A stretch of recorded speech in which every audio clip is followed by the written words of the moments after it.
오후에 하나님 말씀 다니엘 11장.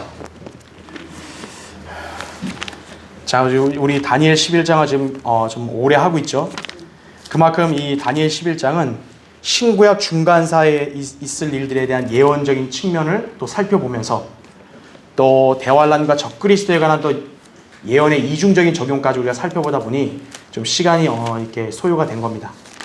대신 이제 그만큼 다니엘 11장도 좀 난해하면서 심오한 또 말씀이다 보니 우리가 또 이 계기를 통해서 또 이렇게 좀 더 체계적으로 또 심도 있게 공부하면 더욱더 예언적 식들을 여러분이 더 많이 깨달을 수 있게 되는 것이에요. 그렇죠?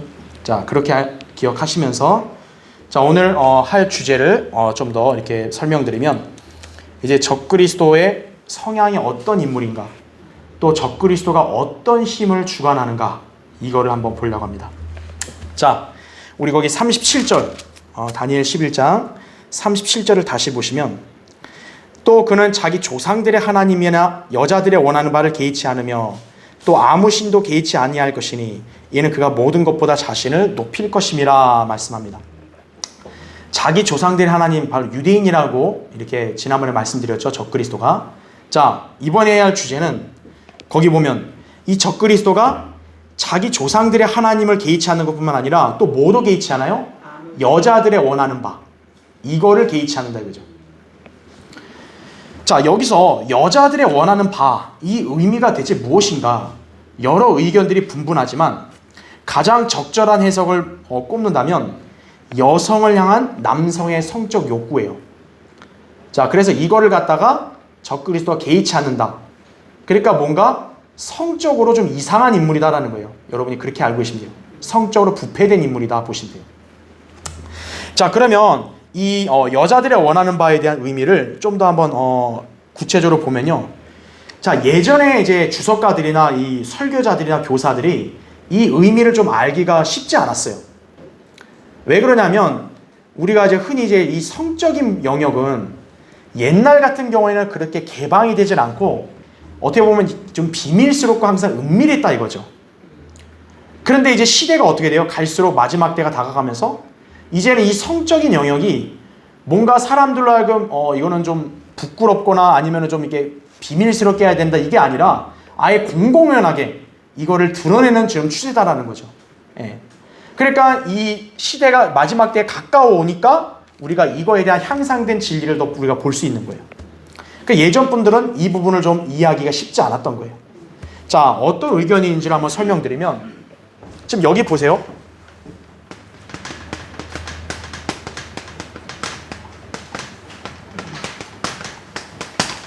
자, 여자들의 원하는 바라 했을 때 이게 영어로 어떤 표현이냐면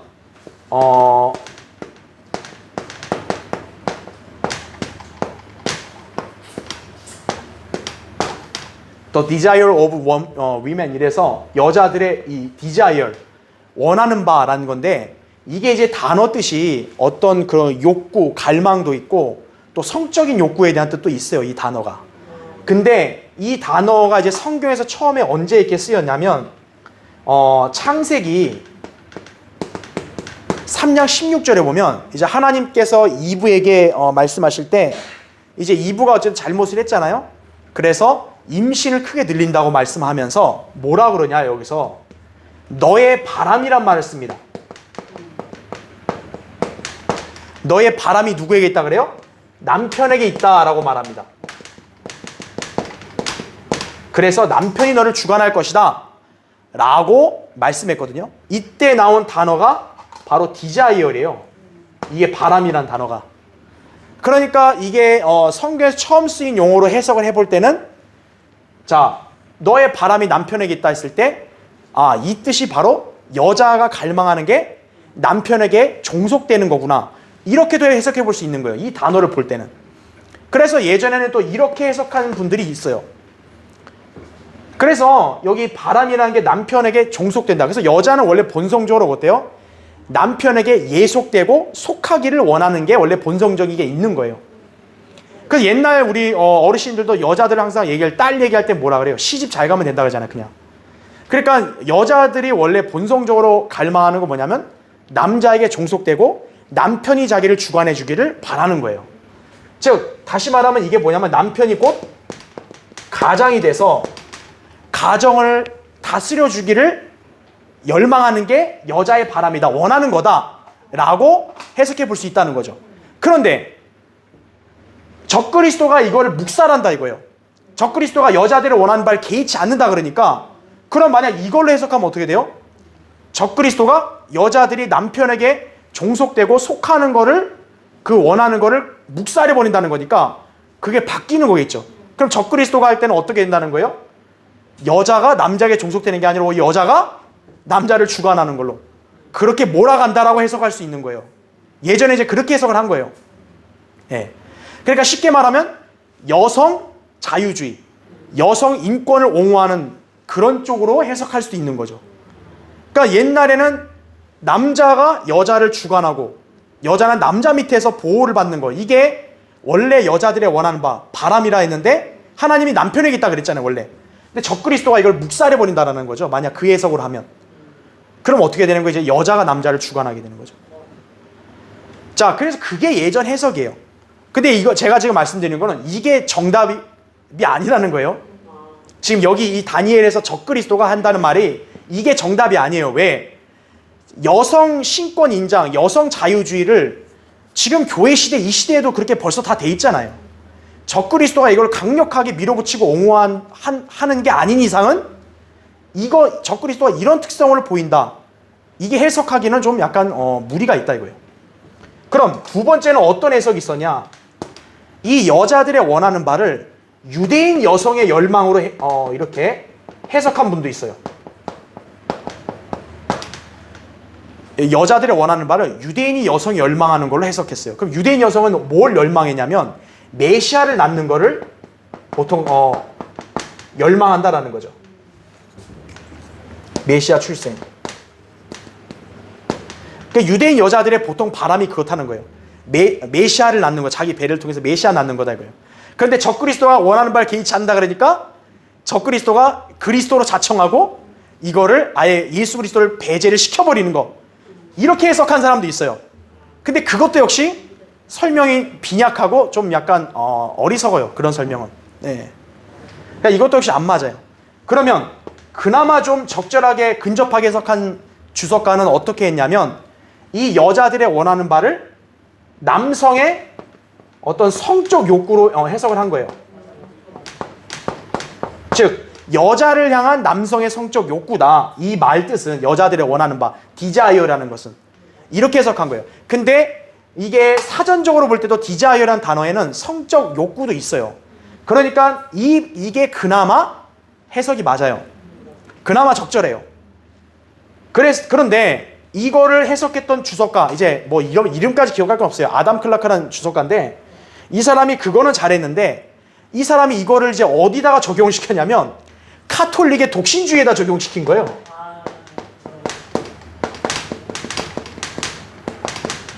카톨릭의 독신주의. 그러니까 적그리스도가 여자들의 원하는 바를 개의치 않는다. 즉 남성의 성적 욕구를 적그리스도가 원하지 않는다. 독신이다. 카톨릭의 독신과 맞다. 그러니까 이거는 잘했는데 이걸로 3000% 빠져버린 거예요. 근데 우리가 알아야 될 게 뭐냐면 사실 로마 카톨릭이 독신주의를 그럼 잘 지키냐? 그렇지 않아요. 카톨릭이 사제들, 수녀들의 그런 영적 음행은요, 그 사제들의 음란함은 더 심해요. 드러나지 않았을 뿐이죠.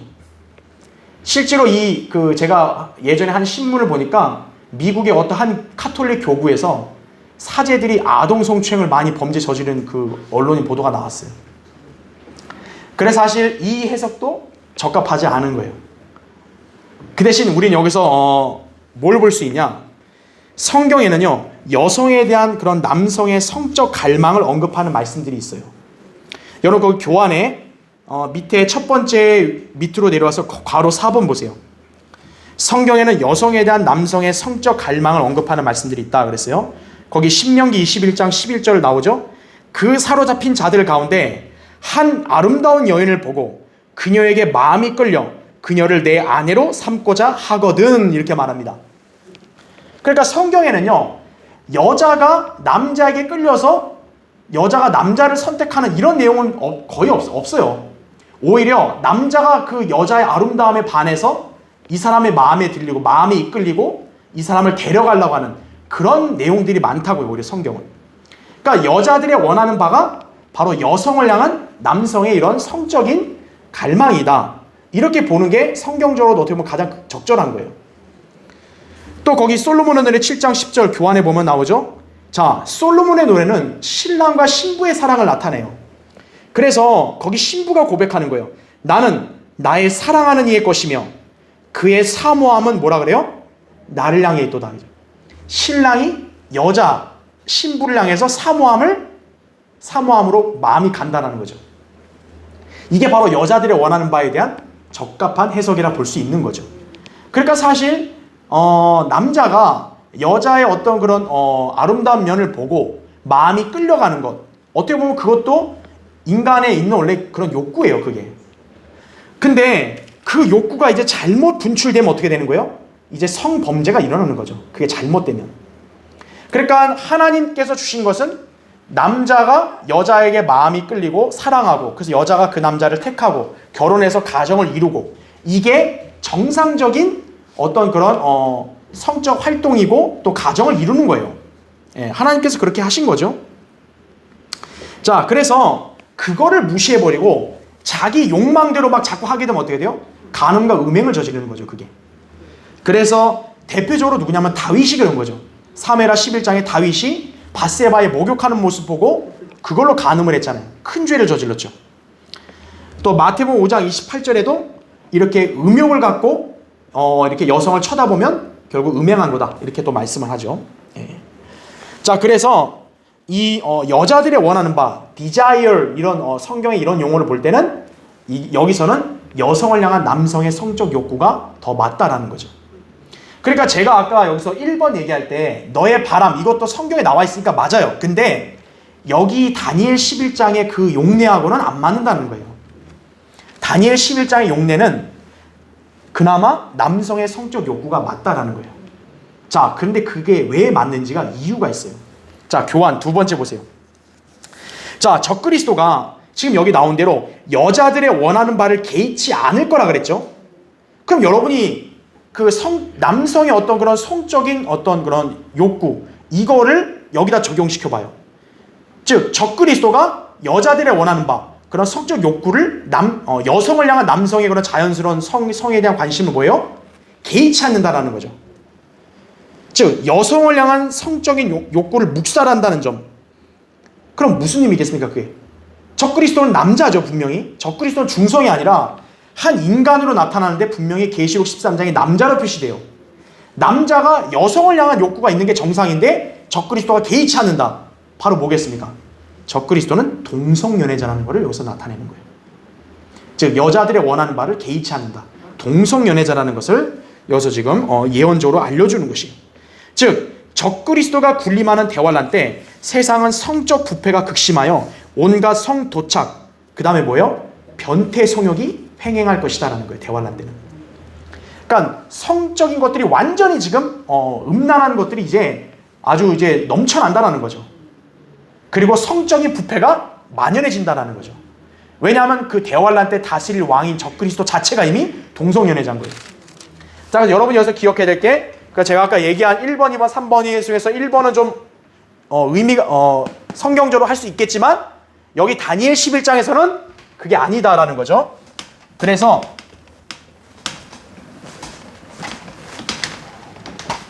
여기 나온 대로 이거를 개의치 않는다 그랬죠. 누가요? 적그리스도가. 그래서 바로 이게 뭐냐면 적그리스도가 동성 연애자다라는 거를 보여주는 거예요. 남자라면 당연히 여성에 관한 성적인 욕망이 있는 게 정상인데 그거를 개의치 않는다. 묵살해버린다. 동성연애자라는 거죠. 예. 그래서 이 자는 동성연애자이다니까 어때요? 성도착자인 거예요. 예. 그러니까 변태죠, 한마디로. 예. 적그리스도는 그런 인물이다라는 걸 보여주는 거예요. 자, 그러면 왜 그런지를 일단 설명을 드릴게요. 괄호 1번. 제가 왜 이거를 갖다가 이렇게 성적인 부분에다가 이게 해석으로 이렇게 하고 적그리스도가 동성연애를 말한 이유가 있어요. 괄호 1번 보세요. 다니엘 11장 21절에서요. 우리 예전에 한번 21절 공부했죠. 적그리스도를 뭐라고 불렀냐면 비열한 사람이라 불러요. 여러분 21절 예전에 한 기억이 있을 거예요. 자, 여기서 좀 제가 자주 왔다 갔다 하는데 중요하니까 그런 건데, 여기서 이 동성연애라는 증거가 뭐냐면 적그리스도를 비열한 사람이라고 얘기하거든요. 이 비열하다는 말이 영어로 뭐냐면 vile이에요. vile.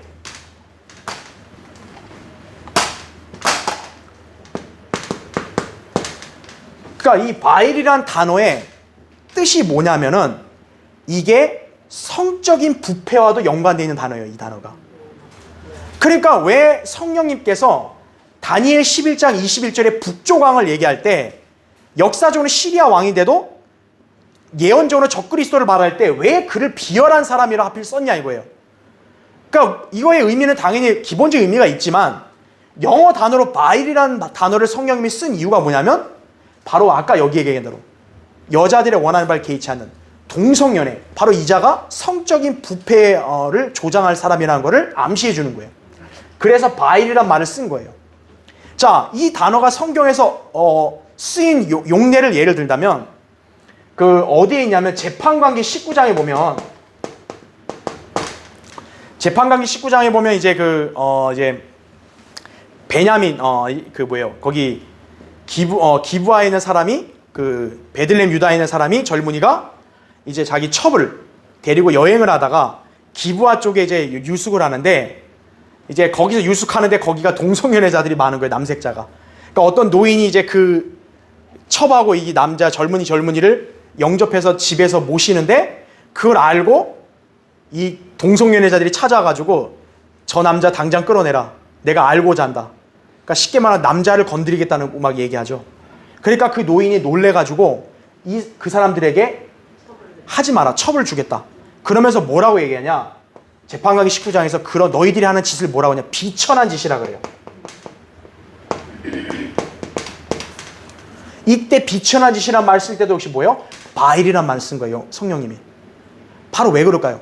이 바일이 동성연애와 연관된 단어니까 여기서 쓰고 다니엘에서도 쓴 거예요. 또 로마서 1장에 보면은 역시 수치스러운 욕정이란 말이 나와요. 수치스러운 욕정을 바로 뭐냐면 동성연애를 책망할 때 수치스러운 욕정이라고 말하거든요. 이때 수치스러운 말을 쓸 때도 역시 영어 단어 뭐예요? vile이에요. 즉, 이 영어 단어 vile을 다니엘에서 비열하다는 거로 이렇게 번역하고 해석하게 하신 것은 바로 이 적그리스도가 뭐라는 거죠? 이러한 비천한 짓을 저지를 동성연애자라는 걸 암시해 주는 거예요. 바로 여기서. 여러분 그렇게 보시면 되는 거예요. 그런 의미로 지금 여자들의 원하는 바를 개의치 않는다라고 했을 때는 적그리스도는 동성연애자다 이렇게 보시면 되는 거예요. 그러니까 이게 지금 우리가 때가 가까운 시대에 살고 있는 우리가 이거를 더 확실하게 공감할 수 있는 거죠. 그렇죠? 자, 왜 적그리스도가 동성연애자라고 이렇게 말씀할 수 있냐? 그 이유가 있습니다. 여러분 거기 누가복음 한번 찾아보세요. 누가복음 17장. 이제 교환에 제가 2번에 설명했지만 그래도 한번 찾아볼게요. 누가복음 17장. 왜 예전에 그 많은 주석가들이나 이 설교자들이 이 부분을 놓쳤냐? 예수 그리스도께서 하신 이 말씀을 심각하게 고려하지 못한 거예요. 누가복음 17장 보세요.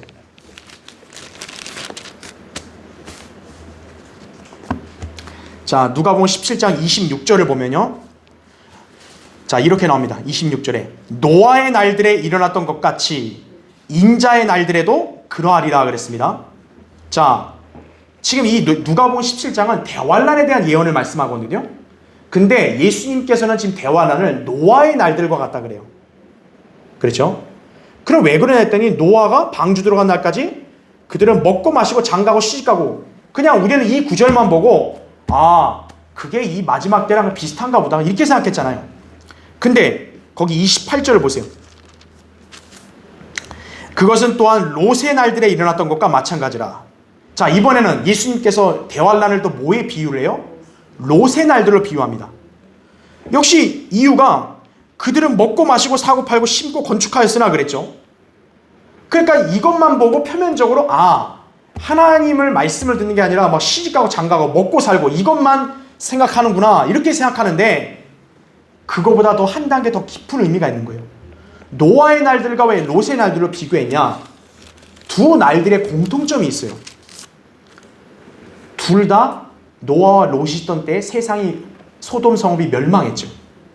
노아 때는 홍수 완전히 하나님께서 세상에 인간을 쓸어버리셨고 롯 때는 소돔 성읍을 불과 유황으로 다 쓸어버리셨죠.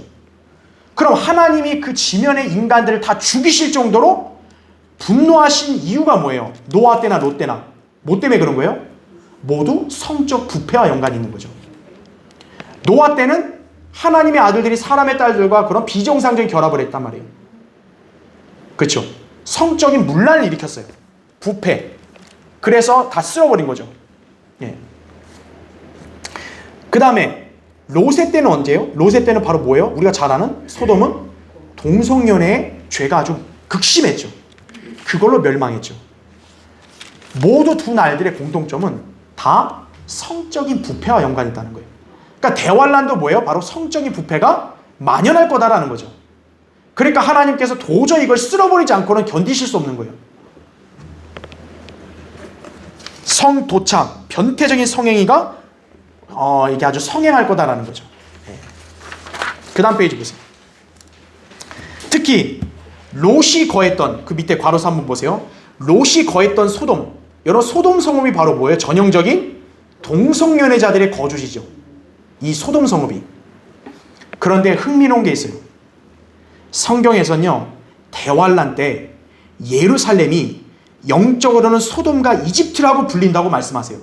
계시록 11장 8절을 여러분 나중에 보시면 알겠지만 계시록 11장 8절에 보면 예루살렘을 그 2절에서는 거룩한 도성이라고 그랬는데 8절에서는 영적으로 소돔이라고 얘기해요. 자, 하나님이 예루살렘 그분께서 택하신 성읍을 거룩하고 사랑하신다고 말하면서도 왜 대환란 때는 그거를 영적으로 소돔이라 불렀을까요? 그 예루살렘의 실제 소돔과 같은 죄가 극심하게 발생하는 거예요. 왜 그렇죠? 그 예루살렘에 앉아있는 왕이 바로 뭐예요? 동성연애자니까요. 그래서 대환란 때는 예루살렘을 영적으로 소돔이라고 부르는 거예요. 그래서 예레미야 23장 14절, 에스겔 16장 46절 56절 보면 이 성적 부패에 관한 말씀할 때 꼭 하나님께서는 소돔을 예로 드세요. 바로 뭐냐? 왜 그러냐면 예언적으로 대환란 때 적그리스도가 통치할 때 바로 소돔과 그런 유사한 상황이 벌어진다라는 거죠. 거기에 앉아있는 왕 자체가 뭐예요? 동성연애자다 이거죠. 그러니까 동성연애를 얼마나 장려하고 얼마나 사람들로 하여금 그것을 보편화시키려고 하겠어요, 이 왕이. 그렇죠. 그래서 이 대환란 기간 동안 이 동성연애자가 세상을 그 예루살렘의 보좌에 앉아서 통치할 거다 이거죠. 네. 자, 그래서 밑에 보세요. 괄호 4번. 그래서 우리가 참 왜 감사하냐? 여기에 담겨있는 더 향상된 그 심오한 진리를 우리가 알게 된 거예요. 거기 괄호 4번 보면 클라렌스 라킨, 스코필드 같은 주석가들 훌륭한 분들 아니에요. 그런데 그분들도 그 당시에 세상이 소돔과 고모라처럼 성적으로 부패할 것이라고는 쉽게 상상하지 못했어요. 그분들이 살던 때는 뭐 거의 1900년대 초반이니까 그때까지만 해도 이렇게까지 성적인 부패가 극심하지는 않았다는 거죠. 그런 시대에 살던 사람들이 오늘날 이런 성적 부패는 상상을 못하는 거죠. 항상 암암리에 그걸 했다 이거죠. 그러나 우리가 살고 있는 현 세상에는 어때요? 이런 성적 부패와 변태 성욕 이거를 부끄러워하기는커녕 어때요? 공공연히 표출하고 다녀요. 소위 동성연애자들이 이제 자신 있게 모여도 커밍아웃 한다 그러잖아요. 언론에다 그냥 떳떳하게 얘기해요. 특히 동성연애에 대해서 이제 수용하는 분위기가 점차 고조되고 있다고요. 왜 세상이 그렇게 가냐? 바로 성경이 말씀한 대로 이제 그 왕이 바로 동성연애자가 이제 통치할 거니까 그러는 거예요. 그 서막이 지금 여기서 하나씩 지금 갖춰져 가는 거예요. 자, 실제로 주요 거리에서요, 이 동성애자들이 소위 게이 퍼레이드를 벌이고 있죠.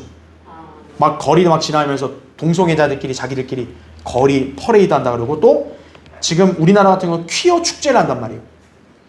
그런 것들을 지금 공개적으로 다 버리고 있다라는 것이. 네. 자, 그래서 우리 예전에 월간제도 한번 나왔던 글이 있었는데 제가 그 중에서 이제 몇 가지 내용을 여러분에게 좀 말씀을 드리려고 해요. 자, 적그리스도는 다양성을 추구한다 제가 예전에 말씀드렸죠, 그렇죠? 예. 왜냐하면 적그리스도를 상징하는 동물 자체가 복합적인 동물 아니에요. 자, 이 동성연애자들이 바로 등장하면 어떻게 돼요? 이제 성적 다양성이라는 것을 핑계로 해서 그걸 인정하게 될 거다라는 거죠. 그러니까 성적인 다양성을 전면에 들고 나와요. 즉, 차별 없는 세상이어야 된다 이거예요. 왜 우리가 동성연애한다는 이유만으로 왜 차별받냐? 그래서 그거를 이제는 차별 없는 세상을 만들겠다는 명분으로 어때요? 이 성적 다양성을 캐치프라이즈로 이제 거는 거예요. 자, 오늘날 성에 관해 돌고 도는 말이 뭐냐면 동성애란 말만 있는 게 아니라 무슨 양성애, 무성애, 범성애, 다성애, 뭐 여성애, 남성애, 뭐 여러 가지 연애가 다 많아요. 그 적그리스도는 어떻게 돼요? 이 모든 다양성을 승인하는 전 세계적인 통치자가 될 거다라는 거죠. 예. 자, 매년 6월에 퀴어 퍼레이드, 프라이드 퍼레이드라고 불리는 축제가 열려요. 각국의 동성연애자, 양성애자, 트랜스젠더는 이제 성을 바꾸는 거 아니에요. 그런 사람들이 소위 자신들을 뭐라고 얘기하냐면 성소수자들이라 얘기해요. 그러니까 우리가 그런 죄악이고 변태다라고 말하면 안 되고, 그거를 뭐라고 얘기하는 거예요? 이 사람들은 우리 보고 그렇게 말하면 안 되고, 우리는 성적 소수자들이다 이거예요. 소수, 연약한 사람들이다 이거예요. 그렇게 세상이 만들어버리는 거예요. 지금 미친 거죠, 세상이. 그래서 이 성소수자들이 자기들의 자긍심을 높이고 권리를 인정받기 위해서 바로 이런 퍼레이드를 자꾸 벌이는 거예요. 그래서 여러분, 퀴어라는 단어는요, 본래 이상한 또는 색다른이라는 것을 나타내는 그런 단어예요. 그러니까 퀴어 축제가 뭐냐, 바로 자기들이 그걸 나타내는 거죠. 포괄하는 용어죠. 그러다 보니까 지금 현재 세상에서는 그래도 동성연애자들이 뭐 이렇게 아직 위축이 많이 되잖아요. 그런데 대환란 때는 이제 어떻게 되는 거죠? 성소수자들이 소위 이제 성다수자들이 될 거예요. 그리고 동성연애자들은 자기들과 똑같은 성향을 가진 왕이 세상을 통치하잖아요.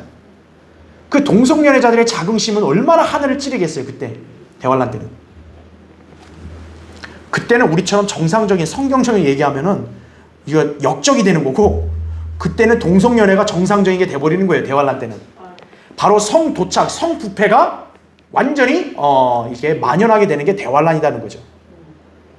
바로 그 대환란 때 등극할 왕이 이 동성연애자라는 것을 다니엘 11장에서 알려주는 거예요. 그래서 그는 여자들의 원하는 바도 개의치 않는다라는 거죠. 하나님도 개의치 않을 뿐만 아니라 여자들의 원하는 바도 개의치 않는다라는 거예요. 왜냐? 자기를 높이기 때문에. 그래서 아까 제가 얘기한 대로 적그리스도가 무슨 여성 인권 성장, 단순히 이게 아니에요. 적그리스도는 자기를 높여야 돼요. 그리고 그러한 지지를 받으려면 바로 동성연애자들까지도 다 수용하는 거예요. 적그리스도는. 자, 그때가 되면 어떻게 될까요? 예루살렘이 어떻게 돼요? 세상 어떤 곳보다 퀴어의 난장판이 되겠죠, 이제. 왜? 적그리스도가 그걸 장려하니까요. 그럼 이제 그 동성연애자들이, 변태들이 어떻게 하는 거예요, 이제? 당당하게 퍼레이드하고 다니겠죠, 예루살렘을. 그래서 어때요? 옛날 소돔의 동성연애자들의 후손들이 전 세계에서 몰려들어서 이제 적그리스도를 찬양하는 세계의 중심지가 바로 예루살렘이 대환란 때 그렇게 될 거예요. 그래서 대환란을 성경에서는 영적으로는 소돔이라고 말한 이유가 그거예요. 그러니까 누가복음 17장에서 예수 그리스도께서 하신 말씀, 계시록의 그 말씀을 근거로 해서 우리는 이 다니엘 11장 37절이 적그리스도가 동성연애자임을 밝혀주는 거다. 그렇게 우리가 해석할 수 있는 거예요. 그러니까 예전에 있던 분들은 이런 상황을 상상을 못하니까 그렇게 이러한 향상된 그런 해석을 잘 못한 거죠. 우리는 이제 가까이 지금 서 있다 보니까 그거를 더 쉽게 이해하고 알 수 있는 거죠. 그래서 마지막 괄호 5번 보세요.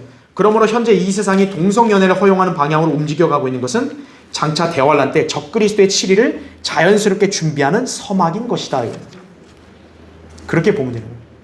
여러분, 이런 세상에 성도들이 정상적으로 살 수 있겠어요? 못 사는 거예요.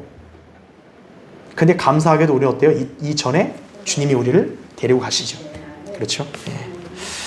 자, 다니엘 11장 이제 38절 보겠습니다. 네. 그러니까 여러분이 이 구절을 통해서 적그리스도는 유대인이라는 거, 그렇죠? 또 그자는 동성연애자라는 거를 우리가 이렇게 여기서 예언적으로 살펴볼 수 있는 것이.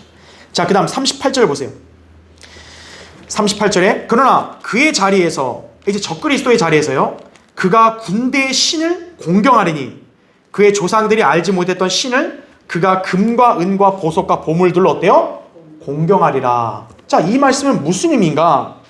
자, 교환을 보세요. 첫 번째. 자, 여기서 적그리스도가 자기 자리에서 군대의 신을 어떻게 한대요? 공경한다 그래요. 그럼 여기서 군대의 신이 바로 누구를 말할까요? 적그리스도가 누굴 공경하겠어요? 그의 조상들이 알지 못했던 신, 사탄이죠. 여기에 군대의 신은 바로 사탄을 말하는 거예요. 자, 고린도서 4장 4절에는 사탄을 뭐라고 표현합니까? 이 세상의 신이라고 말하죠. 그러니까 여기서 군대의 신이라 말했을 때도 사탄도 해당될 수 있는 거예요. 왜? 사탄이 이 세상 신이니까. 자, 그러면 우리가 의문을 가질 수 있는 게, 여기서 사탄을 언급하는 신, 여러분 거기 신이라는 단어가 뭐로 표시되어 있어요? 우리 성경에는 고딕체로 되어 있어요. 영어에서는 이게 대문자로 되어 있어요.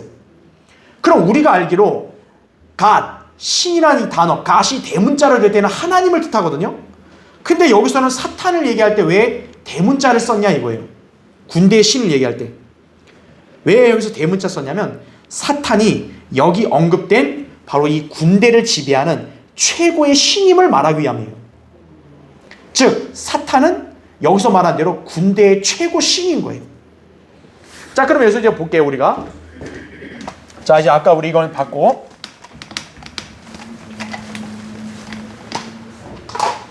자, 여기서 이제 군대의 신이라고 얘기했을 때, 자, 여기 신을 갖다가 대문자로 표시했단 말이에요. 신성을 이렇게 나름대로 표현했단 말이에요. 왜 그러냐면 바로 이 사탄이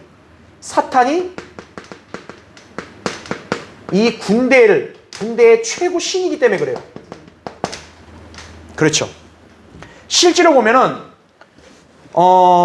데살로니가서 2장 4절에서도 적그리스도를 지칭할 때 대문자로 뭐라고요?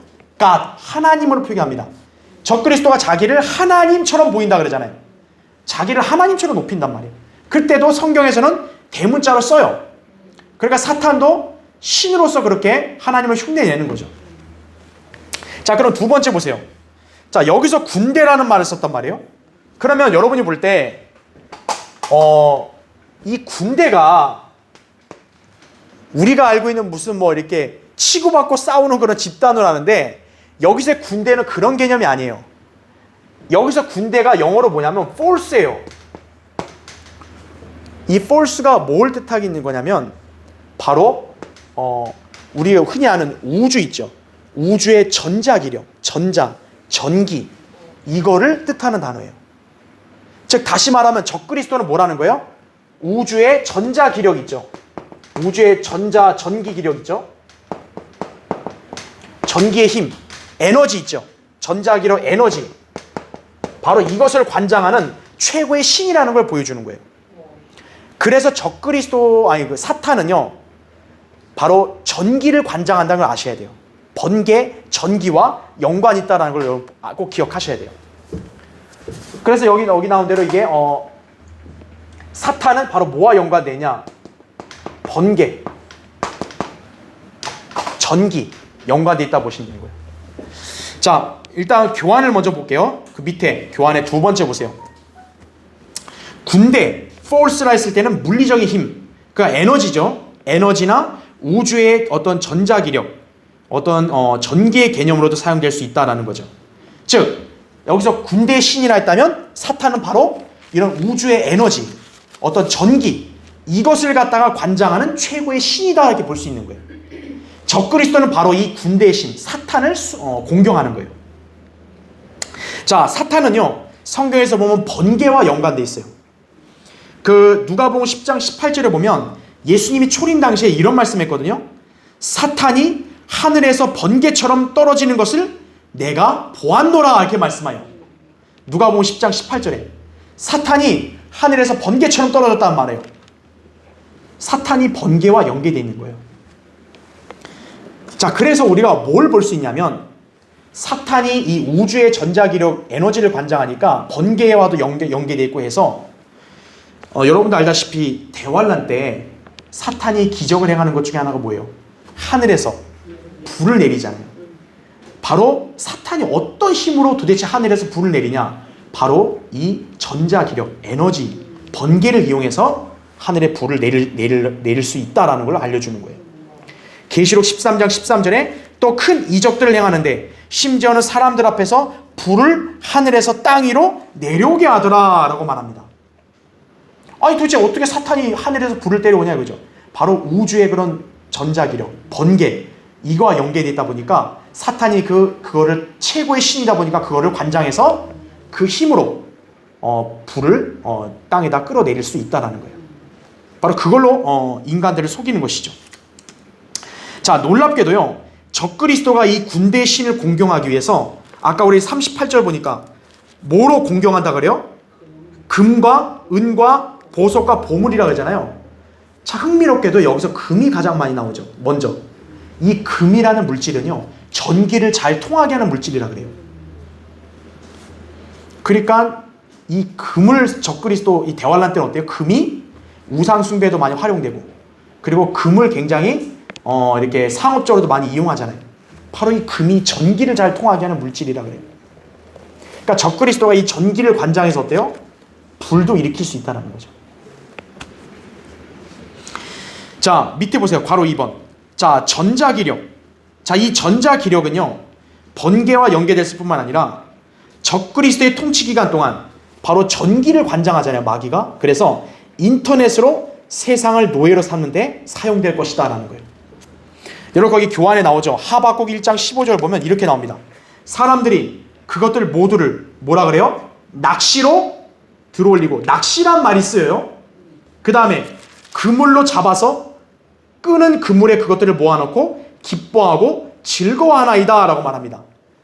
자, 이 구절을 보면 문자적인 낚시를 가리키는 것도 되는데 사실 이거는 더 실제적인 의미가 있는 거예요. 여기서 그물, 낚시라고 얘기할 때는 여러분 뭘 연상하면 되냐면 바로 인터넷을 연상하면 되는 거예요. 인터넷이 뭐예요? 원래 www 하는 게 월드 와이드 웹이거든요. 즉 세계 네트워크 그물이에요, 그게. 그러니까 그물, 마치 인터넷이 뭐예요? 그 낚시로 고기한테 그물로 딱 건져오듯이 딱 그렇게 건지는 거예요.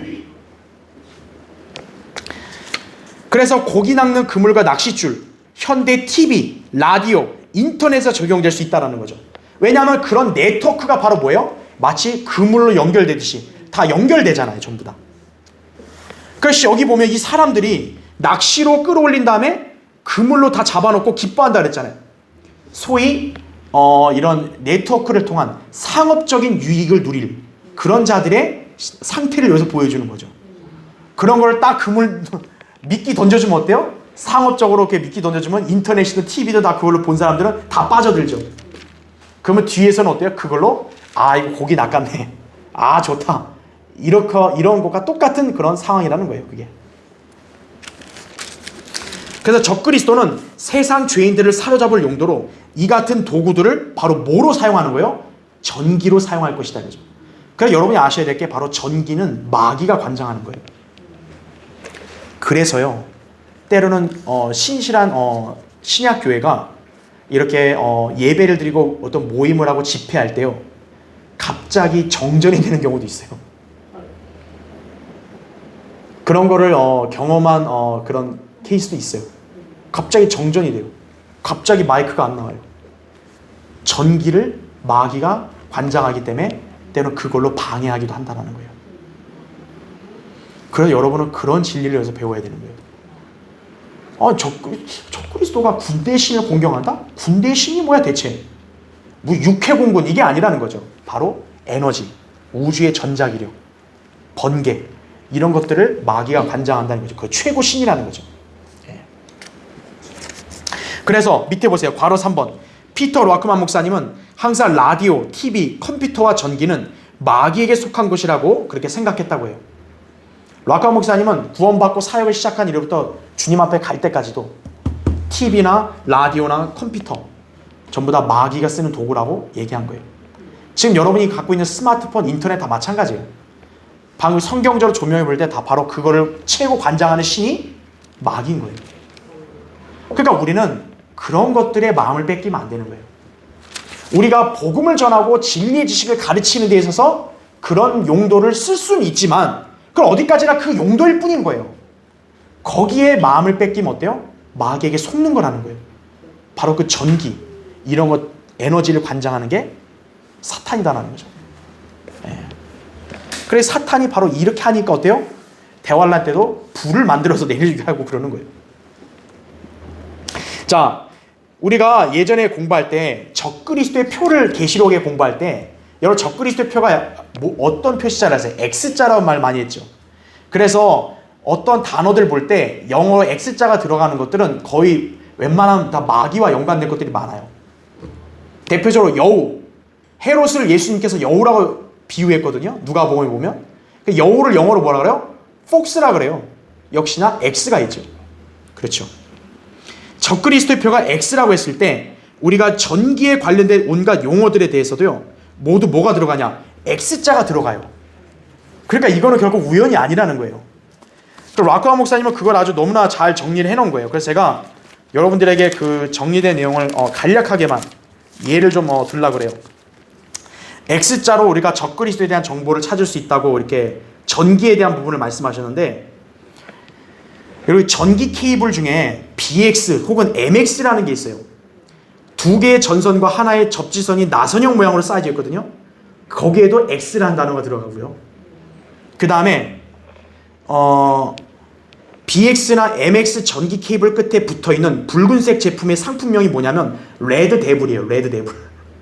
붉은 막이라는 거죠. 그 다음에 세 개의 전선이 플라스틱 껍질에 쌓인 케이블의 상품명이 뭐냐? 로맥스예요. 로맥스. 역시 X가 들어가죠. 그 다음에 두 금속 사이의 부식을 방지하기 위해 주입하는 산화방지제의 상품명 놀락스라 그래요. 놀락스. 역시 X가 들어가죠. 그 다음에 컴퓨터 소프트웨어 도구들을 만드는 회사 이름 엑스큐트라 그래요. 역시 X가 들어가죠. 그 다음에 TV 혹은 컴퓨터 케이블의 이름이 뭐가 있냐? 코엑스가 있어요. 코엑스. 역시 뒤에 X가 들어가죠. 트록스, 나사들과 드라이버, 자동차, 오토바이, 배 등에 쓰이는 게 바로 트록스라고, 토룩스라고 해요. 토룩스. 역시 X가 들어가죠. 예. 그래서 이 전기와 관련된 용어들 중에서도 X가 들어가는 게 많다라는 거예요. 예. 이외에도 X로 들어가는 단어들이 굉장히 많이 있어요. 우리가 예전에 공부했지만 세금을 영어로 텍스라 그러죠. 왜 마귀와 연관됐어요? 적그리스도가 대환란 때 세금을 거두는 자가 되죠. 그 다음에 여러분 매독, 이렇게 성적인 어떤 그런 더러운 걸해서 매독을 걸렸다 했을 때 영어로도 폭스예요. 폭스. 그 다음에 사람에게 거는 마귀적인 주문 헥스라 그래. 헥스. 그래서 HX죠. 헥스. 그 다음에 사람의 숫자. 여러분 성경에서 인간의 숫자가 6 아니에요. 6이 영어로 뭐예요? 6죠. 6. X가 들어가죠. 그 다음에 왕을 말하는 라틴어, 로마 라틴어 단어인 왕이 영어로 렉스예요. 렉스. 역시나 X가 들어가죠. 굉장히 많아요. 그래서 그리고 여러분 징크스 알죠? 징크스. 우리가 보통 뭐 경기하는 사람들 보면 나 이때 뭐 하면 이게 뭐가 안 돼 뭐 이래서 막 징크스라고 하잖아요. 그게 어떻게 보면 징크스라는 거는 사람들을 망쳐놓는 일종의 주문이거든요. 징크스라는 게 어디 있어요? 그 미신이죠. 근데 그 징크스도 혹시 뭐가 들어가요? 영어 철자 보면 X가 들어가는 거예요. 또 놀라운 거, 여러분 칼 막스 있죠? 칼 막스. 공산주의. 그 만든 칼 막스, 마르크스. 역시 X가 들어가죠. 그렇죠? 예. 그 다음에 여러분 뭐 스핑크스라는 거 들어봤죠? 이집트에는 양성의 고양이, 수수께끼 만드는 거, 고양이 같이 생긴 거. 바로 스핑크스도 X가 들어가는 거죠. 그래서 더 재밌는 거, 여러분 사람이 죽으면 들어가는 관, 무덤, 영어로 박스라 그래요. 박스. 네모나잖아요. 우리 관도 박스예요. X. 죽음과 연관돼 있잖아요. 자, 이런 것처럼 전기에 관련된 용어들에도 X가 들어간다. 이건 우연이 아니라는 거죠.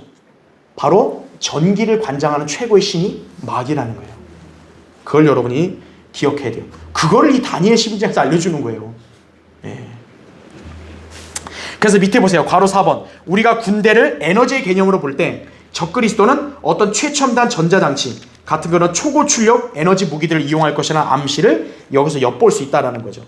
그러니까 대화를 할 때 적그리스도가 대체 어떤 무기를 갖고 강압을 하고 사람들을 굴복시키고 할지 모르겠지만, 지금 하늘에서 불을 낼 때도 전기를 이용했듯이 이자가 이런 전기나 에너지, 어떤 이런 최첨단 장비, 우리 저번에 얘기했다시피 컴퓨터 시뮬레이션도 적그리스도 한다 그랬잖아요. 그러니까 그런 장비들을 다 장악을 하면 아마 이런 최첨단 무기들로 그렇게 적그리스도가 위용을 행사하지 않을까, 우리가 이렇게 볼 수 있는 거죠. 물론 정확하게는 우리가 알 수 없지만 예언이라는 건 뭐 구체적으로 그 영상으로 보여주는 게 아니잖아요. 단면을 보여주는 거죠. 근데 놀라운 거는 성경에서 이미 지금 우리 2000년대보다 훨씬 몇 년 전이에요, 이게. 2000 거의 뭐 한 600년 전에 이미 그런 걸 다 예언해 놓은 거예요, 여기서. 성경은 위대한 책이죠. 그렇죠? 자, 밑에 보세요. 이제 세 번째. 자, 이제 교환의 세 번째 보면 적그리스도와 거짓 선지자는 사탄 숭배를 장려할 텐데 이거죠. 그 일환으로 육화된 사탄으로서 적그리스도를 사람들이 경배하도록 강요할 것이다 라는 거죠. 즉 다시 말하면 뭐냐면, 지금 여기 적그리스도가 군대의 신 사탄을 공경하는데, 그리고 거짓 선지자도 어때요? 사탄을 숭배하도록 세상을 그렇게 강요할 텐데, 그 사탄만 숭배하는 게 아니라 바로 짐승 적그리스도도 숭배하게 한다는 거죠. 즉 적그리스도도 사탄을 숭배하지만 동시에 뭐예요? 적그리스도 자신도 인간들로부터 경배를 받는 거죠. 자, 이것은 마치 예수 그리스도께서 아버지 하나님께 경배를 드리면서도 어때요? 예수님도 아들 하나님으로서 경배를 받으시는 것과 똑같은 이치인 거예요. 그러니까 이 마귀와 적그리스도가 얼마나 하나님과 예수 그리스도를 흉내내는지를 알아야 돼요. 예. 전적으로 모방한다는 거죠. 자, 그 다음 밑에 보세요. 네 번째. 자, 이제 여기 보면 적그리스도가 어때요? 신을, 군대의 신을 금과 은과 보석과 보물들로 어떻게 한다 그러죠? 공경하리라 말합니다. 자, 여기서 여러분 금은 보석 하면 뭔가 떠오르는 거 없어요?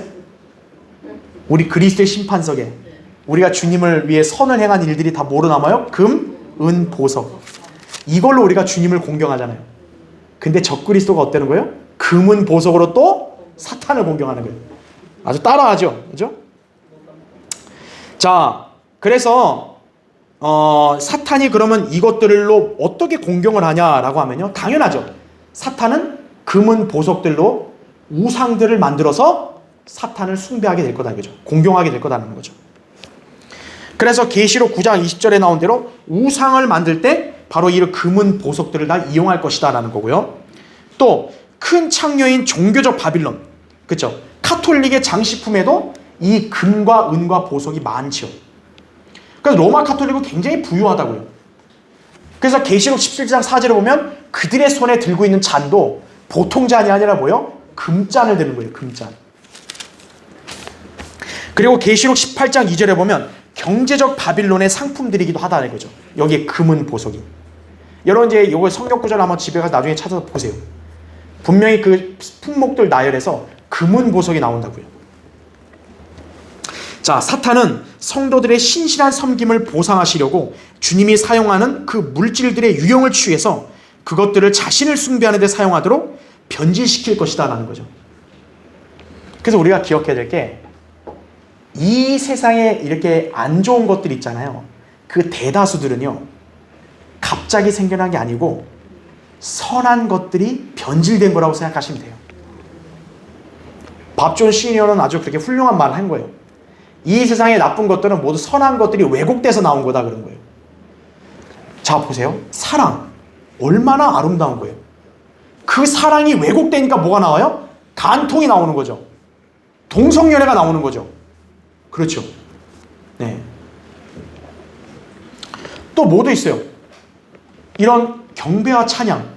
얼마나 좋은 거예요. 선한 거고. 근데 그거를 왜곡시켜서 뭐가 나왔어요? 완전히 엉망진창의 경배와 찬양이 나오죠. 이 세상의 그런 비진리와 나쁜 것들은 좋은 것들이 변질돼 왜곡돼서 나온 거라는 걸 아셔야 돼요. 예. 그걸 여러분 기억하셔야 돼요. 예. 그래서 지금 이 대환란 때도 적그리스도가 이게 공경하는 이런 물질들은 사실 그리스도의 심판석에서 주님이 주신 아주 고귀한 것들인데 어때요? 이게 우상 숭배로 변질돼 버리는 거예요. 예. 인간들이 그렇게 다 왜곡시킨다는 거죠. 자, 마지막 5번째 보세요. 자, 보물들이란 말이 나옵니다. 보물들. 자, 보물들은 뭐냐면 우상 숭배하는 데 사용될 그런 죄인들이 기뻐하는 것들이에요. 이사야 44장 9절에 보면 그걸로 우상을 숭배하게 되니까 죄인들이 이걸 굉장히 좋아한다고, 이 보물들을. 특히 여기 적그리스도를 숭배하는 데 사용될 때 이제 이 보물들은 기뻐하는 것들로 여겨지게 될 거예요. 대환란 때 보물을 왜 좋아해요? 야, 이제 이걸로 우리 우리 적그리스도 신 만들어서 숭배하자 이거예요. 인간이 그렇게 미쳐버리는 거예요. 대환란 때는. 자, 그래서 이 보물들의 목록 계시록 17장 4절, 18장 12절, 16절에 그대로 나온다. 이렇게 여러분이 보시면 됩니다. 자, 그래서 오늘 결론적으로 이제 내용을 간단히 언급하면, 여자들의 원하는 바를 개의치 않는다. 적그리스도가 바로 동성연애자다라는 것을 예언적으로 계시해 준 거고, 그 다음에 적그리스도가 군대의 신을 공경한다 했을 때 군대의 신, 사탄이다 이거죠. 이때 그 군대는 물리적 이런 집단이 아니고 에너지, 우주의 전자기력, 번개다 이거죠. 그러니까 그것과 연계돼서 사탄이 전기를 관장한다. 그러니까 그걸로 대환란 때도 불을 일으킬 수 있다. 즉 그걸 여러분이 배우는 것이에요. 그리고 적그리스도가 이제 금은 보석으로 그 신을 공경하게 한다 이거죠. 그리고 자기도 숭배받는다. 오늘 그것이 이 강의의 핵심적인 내용이다. 기억하시면 됩니다. 자, 다음 시간에 계속하기로 하고 오늘 기도하고 예배를 마치겠습니다.